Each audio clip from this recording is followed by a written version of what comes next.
What's the matter with you? Oh, I'm just looking at my view counts. I'm kind of bummed that they're both so low. That's because you're not angry enough. You need to be more bitter. About games? But I like the games that I did videos about. Well, you need to find a game you have in your collection that you don't like. I don't really own a lot of games that I hate or anything. How about you do Sonic 2006? You can find it at a flea market for $1 or something, I bet. Ugh. That might be a little bit beyond me right now, but it does give me an idea. Like what? Did you ever play Sonic 3D Blast? That's the one. That's it right there. Look at this guy. How could you hate him? I don't hate Sonic. I just hate this game, sort of. You know what? There you go. Yeah, this'll work. Oh. I like this game. It's all... Ha, that's enough of that. You're gonna have to watch the video. So, if you watch the first episode of Relevant Stuff, you'll know that I'm a big Sonic fan. When I was a kid, it was just about my most favorite thing ever. The comics, the TV shows, toys, and naturally, the games. To this day, Sonic 3 and Knuckles is one of my absolute favorite games of all time. Therefore, needless to say that when Sonic 3D Blast came out in late '96, I was super excited. And those graphics! Wow, they're in 3D! I've never seen anything like it! Well, I guess I'll just put it in. We'll see all about that.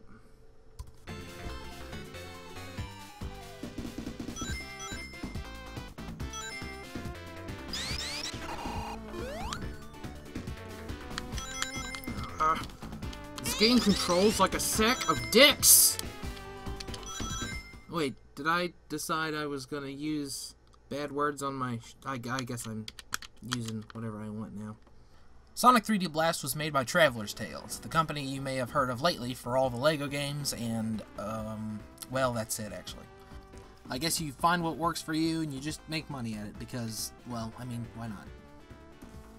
First of all, this game is not 3D. I'm sure you realize that. Back in '96, we didn't really know the difference because we were just a bunch of dumb kids, and they tricked us. It's isometric with 3D modeled stuff in it, but true 3D it is not. But, damn it, I can't do anything in this game competently. Maybe it's just me, but I have never gotten used to the way this game feels. In a nutshell, all you do is navigate the levels, destroy the bots Robotnik has created, rescue the little birds inside, called Flickies, and take them to the safety at the end. These large rings send them back to the creatively named Flicky Zone. There are 9 zones, each with 3 levels, except the final battle. This second zone, it's a jungle, right? And the enemies are alligators and bees? Does that make you think of any other games, maybe? This giant Robotnik in the 8th stage is a nice touch, though.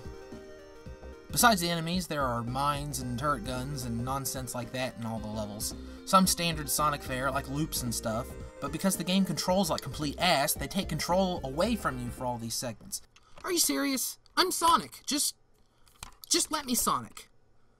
You can get shields as well. They all do different things, but they look identical except for the color, because this game is creative that way. This being a Sonic game, there are of course rings. They give you that extra hit, and you get an extra dude at 100. You can also find Tails or Knuckles throughout levels. Knuckles looks like he has a little gangrene or something going on there. And exchange 50 rings for a shot at the special stages. There are 7 Tails and 7 Knuckles stages, so there are 14 Chaos Emeralds in this game. And no, they aren't the Super Emeralds from Sonic and Knuckles, they're all the same size. And they all look like delicious candies.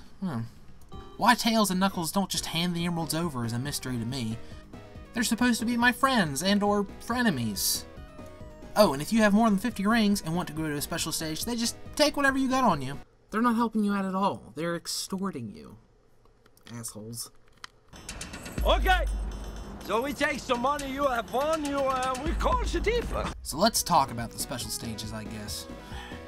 They're well, they're passable. They run on that gimmick from Sonic 2, where you have to get so many rings before each checkpoint. The levels themselves take place way in the air, but this is arbitrary as you can't fall. I tried. You're just in the air on a track. Sure, why not? Tails' levels take place over some planet, Earth or Mobius or wherever. Knuckles' look like they take place in Jupiter and beyond the infinite to me.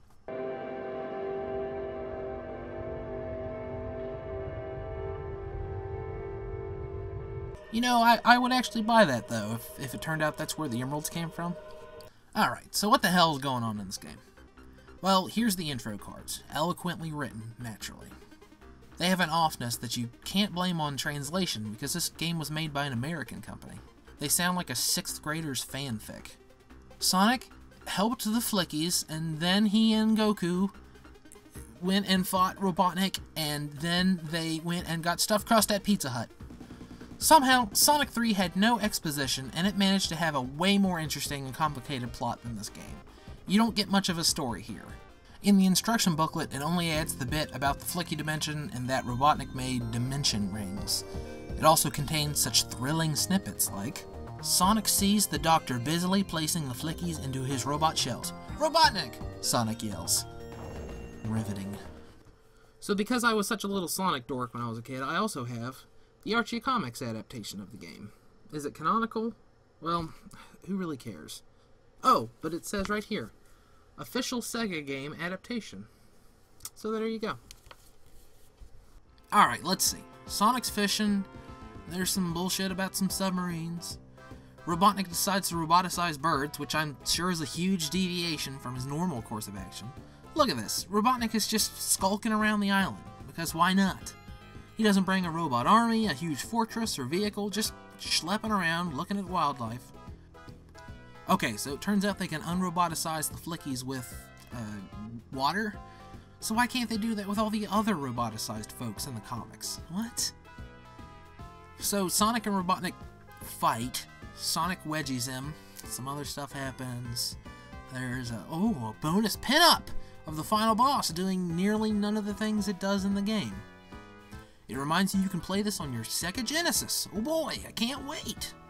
Like hell I can't. Then there's a giant stone Flicky, which there isn't in the game. Then Sonic just lets Robotnik go. Just lets him walk away. Good job, Sonic. My hero. See, Robotnik, you should have brought something with you instead of just coming to Flicky Island for a hike. Even the comic couldn't make this an interesting story. I have some of the adaptations for some of the other games too, and some of them are dumb or silly, but they at least managed to be more interesting than this. One day I may actually have a bunch of viewers that wonder why I give such a damn about the story in these old games. Well, sometimes in order to understand the content, it helps to understand the context as well. Does it help very much here? Well, I guess not a whole lot, but...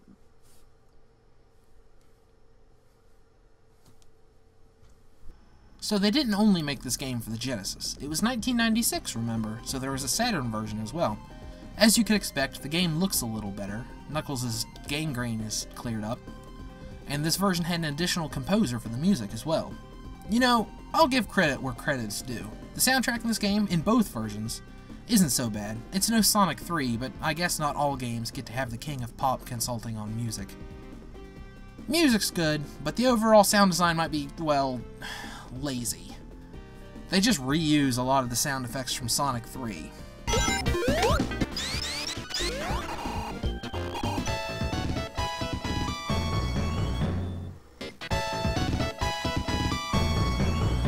Yeah, they reuse these sounds from game to game, but why change everything else and skimp out just on this one part? They don't even use some of the sounds right. There are these moving platforms later in the game that I just hate because, again, this game controls like garbage. But what sound do they make? Here. Recognize it? It's the sound the freaking ghosts make in Sonic and Knuckles.